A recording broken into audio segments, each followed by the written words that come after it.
আসসালামু আলাইকুম। কি অবস্থা সবার? কারণ বিল আমি কিভাবে দিলাম তার সম্পূর্ণ প্রসেস নিয়ে চলে আসলাম আজকের এই ভিডিওতে। এই মাসে আমাদের কারেন্ট বিল এসেছে 1617 টাকা। আজকে ঠিক করেছি অফিসে গিয়ে সরাসরি বিল দিব, তাই বাড়ি থেকে বেরিয়ে পড়লাম পল্লী বিদ্যুতের অফিসের উদ্দেশ্যে। আমাদের গ্রামের পরিবেশটা দেখুন কত সুন্দর, ইট ফলিং, রাস্তার দুপাশে গাছ বেয়ে কত না সুন্দর লাগতেছে। গাড়ি ভাড়া বাবদ আমার কাছে আছে 1630 টাকা এবং গাড়ি ভাড়া 10 টাকা। তো দেখতেই পাচ্ছেন টমটম এসে পড়েছে, উঠে পড়লাম এই টমটমে। এই রাস্তাটা একসময় সিলেটের মহাসড়ক হিসেবে ব্যবহৃত হতো।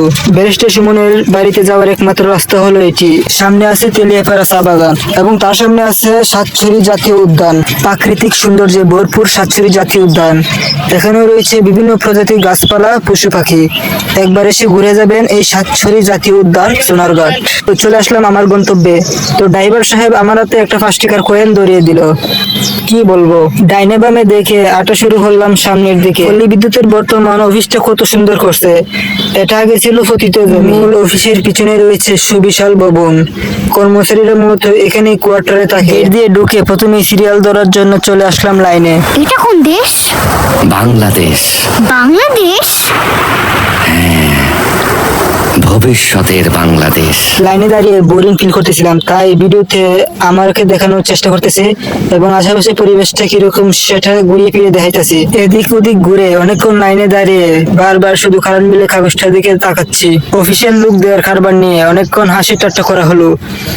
তারা 20 টাকা পাওনা হলেও 20টা 1 টাকা পয়সা হাতে ধরিয়ে দেই। কি একটা অবস্থা!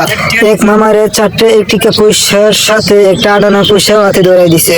সে বুঝতেই পারে নাই এই মামার কাছে 3 টাকা নাই, এজন্য অফিসের লোক তার টাকাটা তার বিলটা রাখতেছে না।